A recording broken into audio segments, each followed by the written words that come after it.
On this edition of Early Look, I'm going to be previewing the bantamweight fight as part of UFC 298 between Merab Dvalishvili and Henry Cejudo. And if you've never watched the show before, I'm going to go through a bunch of different stats, a bunch of different intangibles, and I'm going to give you my prediction at the end. Some of this stuff may have relevance to you. It may not. I'll let you decide that at the end. And in the comments, let me know your prediction for this fight. And make sure you give that video a like and make sure you subscribe to this channel because I'm putting content on here every single day. Okay, quick tail of the tape between these two. Again, this is part of the big UFC 298 card headlined by Volkanovski and Topuria. Dvalishvili and Cejudo right now is just on the main card. This may get the co-main event depending on if Whitaker and Costa doesn't happen. We'll see. Very big fight in the division. But this is only 3 rounds, not a 5-round fight for now. Not for now. I don't think they would change it to 5 rounds, but we've got Merab and Cejudo. Merab 16-4, Henry Cejudo 16-3, 33 years old to 37, 5'6" to 5'4", 68 to 67.5. So you'll see Merab going to be a little bit bigger in this fight, and he is younger. But we're actually going to start first with the former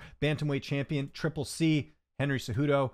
And we're going to look at him for a little bit here. So this is actually going to be the first 3-round fight for Henry Cejudo since December of 2017 when he fought Sergio Pettis. So he's mainly been in title fights. So that'll be a little bit new here for Triple C. As you can see there, he is 16-3. He's got 8 knockouts, 0 submissions, and 8 decisions. He's number 3 ranked in the bantamweight division. Like I mentioned there, 36 years old, 5'4" with a 67.5-inch reach. He's a former UFC flyweight and bantamweight champion. He's the only fighter to win an Olympic gold medal and a UFC title. Pretty impressive. He's a yellow belt in karate, trains at a Fight Ready, and like I mentioned, had a successful title defense at bantamweight, also has a successful title defense at flyweight.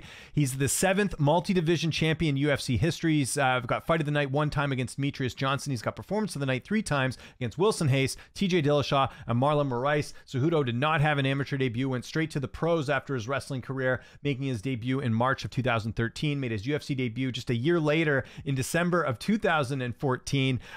He's 10-3 in the octagon. He's got 4 stoppage victories. Some notable wins for Cejudo include Yusuf Formiga, Wilson Hayes, Sergio Pettis, Demetrius Johnson, TJ Dillashaw, Marlon Moraes, and Dominic Cruz. Some notable losses include Joseph Benavidez, Demetrius Johnson, and Aljamain Sterling, which was his last fight. He's had a couple fights in different weight classes. If you remember here, he's fought 8 times at bantamweight. He's fought 9 times at flyweight, and he's fought 2 catchweight fights at 128 and 128.5. That's because he missed weight. Remember, that was an issue back in the day when Cejudo first got in MMA, was that he couldn't make flyweight. Now he's a mainstay at bantamweight now. He's had a few injuries in his career. If you remember, he was supposed to fight Scott Jorgensen back in 2014, had an injury there. Actually, no, he had a medical issue due to a weight cut. That wasn't an injury. And then he was supposed to fight Sergio Pettis at UFC 211, and then he had a hand injury in that fight. But other than that, he's been pretty healthy for the most part in terms of injuries taking him out of fights. He's had a lot of layoffs. Obviously, he retired and he's come back. This is his 2nd fight post-retirement. So if you look at the fight going from Marlon Moraes to Dominic Cruz, there was a 336-day layoff going from Dominic Cruz to Aljamain Sterling. Again, he retired after the Cruz fight. There was a 1,092-day layoff there. And then coming into this fight, he'll have a 287-day layoff. Actually, less of a layoff than Merab has. We'll talk about that when we talk about Merab in a second here. But yeah, so bit of a layoff for both guys coming into this fight. Cejudo's had a number of close fights in his career. We'll start with the Joseph Benavidez one. That's one that kind of stands out here. And again, that was at flyweight, not at bantamweight. December 2016. 5 media members scored the fight for Benavidez, 8 scored it a draw, and 5 scored it for Cejudo. So that might not have been a loss there for Henry Cejudo in that fight. There was the fight against Demetrius Johnson, the rematch that took place at UFC 227. That was back in August of 2018. 13 media members scored the fight for Cejudo, 12 scored it for Demetrius Johnson. That was a close fight. I thought that could have gone either way.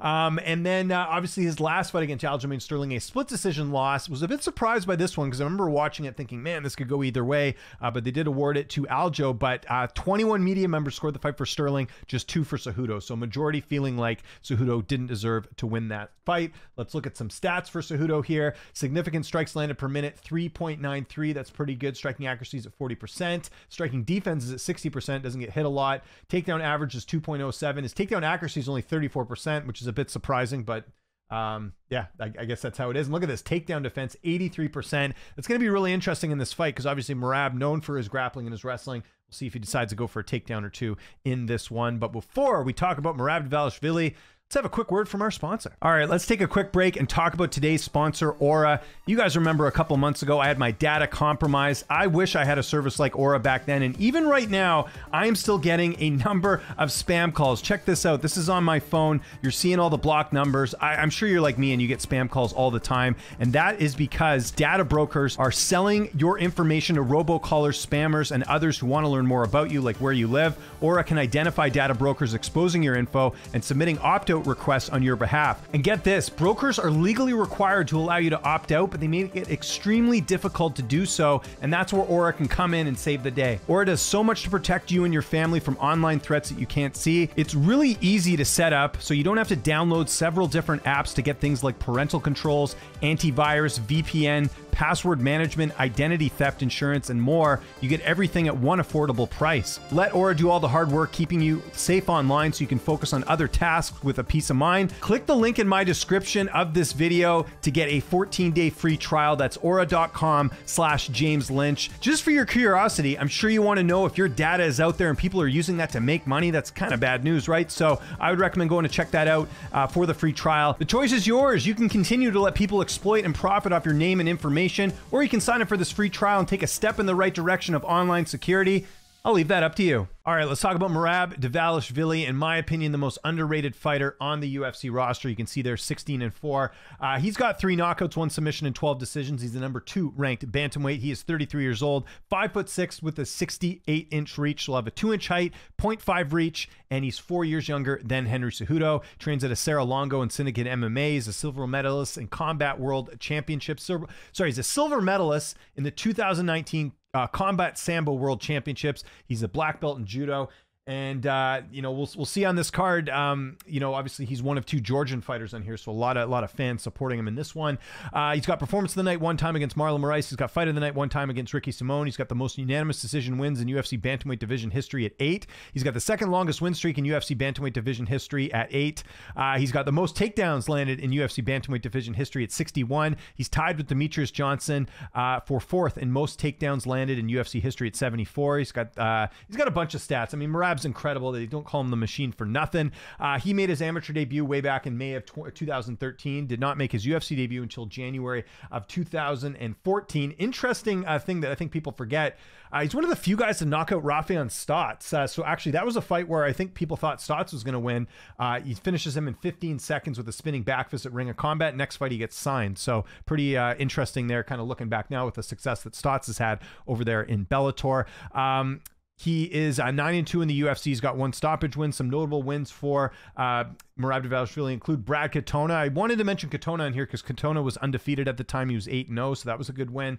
John Dodson was ranked at 1 point. That's a good win. Marlon Moraes obviously fought for the title. You got Jose Aldo, which is a really big win. And then Piotr Jan, big win in his last fight. A lot of people counted him out against Jan, and he went out there and got it done as an underdog.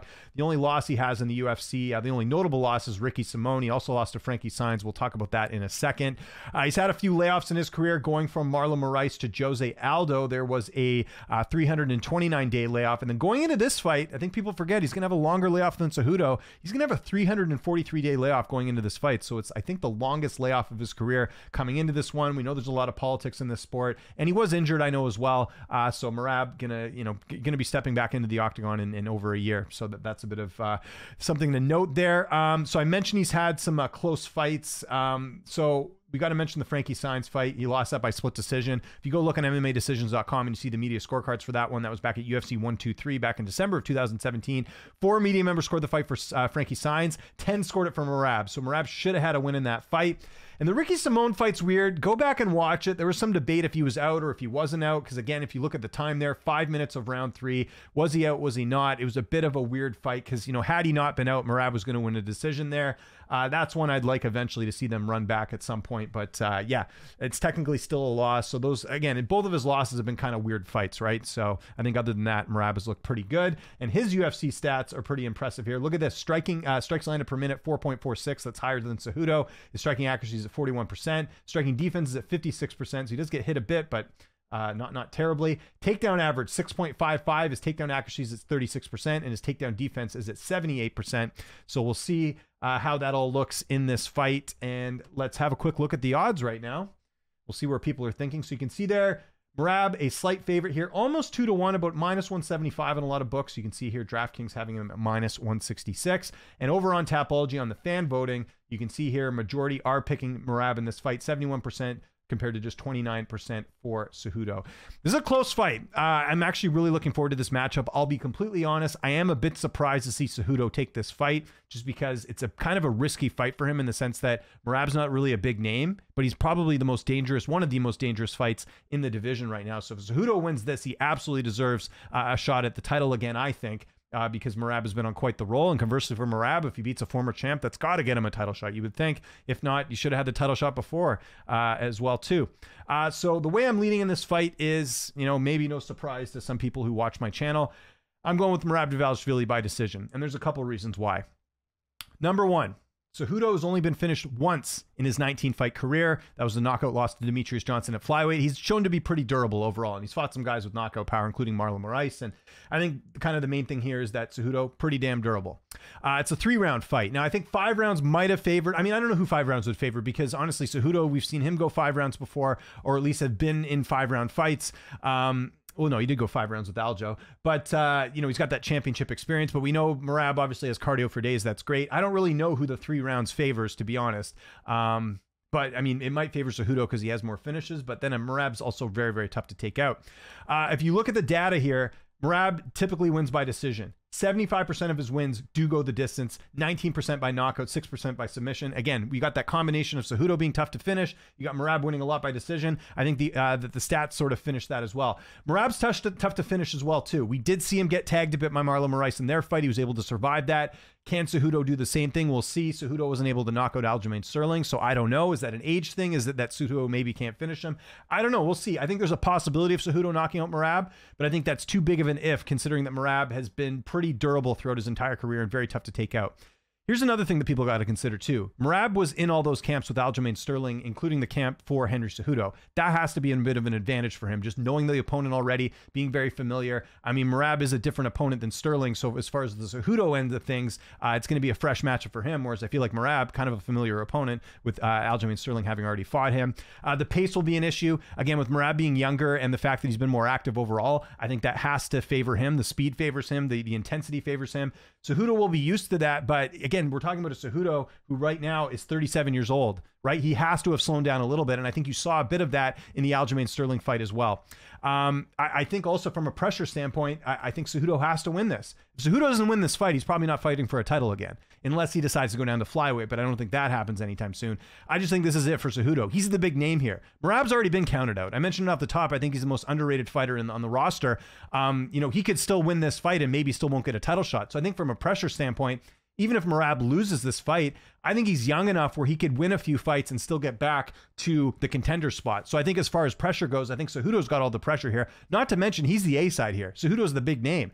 Merab isn't. Merab, if anything, like I said, has been criminally underrated his entire career. So I think that's another thing to add on Cejudo's plate is that he has to win this, because if he doesn't, the chances of him getting a title shot again at 37 are very, very, very slim in my opinion. So that's kind of how I look at this. But again, I think Merab's pace will be too much. I think his durability will hold up. I don't think Cejudo will finish him. And I think just right now, Merab is catching Cejudo at a good time where he's had, again, just one fight in the last couple of years. And again, a guy coming off a loss and has to win this fight. So I'm going Merab Dvalishvili by decision to get it done and take out Merab. And then hopefully, if Merab wins this fight, he either has the next title shot or he gets the winner of, whatever, Cheeto, if Cheeto and O'Malley, the winner, fights Sanhagen, and then they fight the winner of that. I don't know. Either way, Merab's got to get a title shot if he wins this fight. I think it should happen, and I think he wins by decision. So I want to know what you guys think in the comment section below.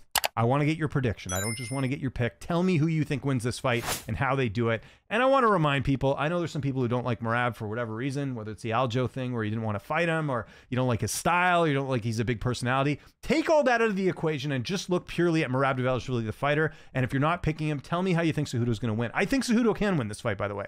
I'm not doubting him in this spot, but I think a lot of people are blinded by the fact that Merab's actually a good fighter, and they're blinded by the fact that they don't like him. I think a lot of people did that in the Petr Yan fight, and I think people could be doing the same thing here because Cejudo's the more popular fighter. Follow me on X, Twitter, Instagram, Threads, TikTok, YouTube, at Lynch on Sports. It's all the same handle. It's very easy to find. You can see it there in the bottom as well. I'm James Lynch. Hope you enjoyed this video. If there's any other early look previews you guys want me to do, let me know. But just know I typically do the main events or title fights as well. And that's all I got for today. Hope you guys have a good one. I'll talk to you soon.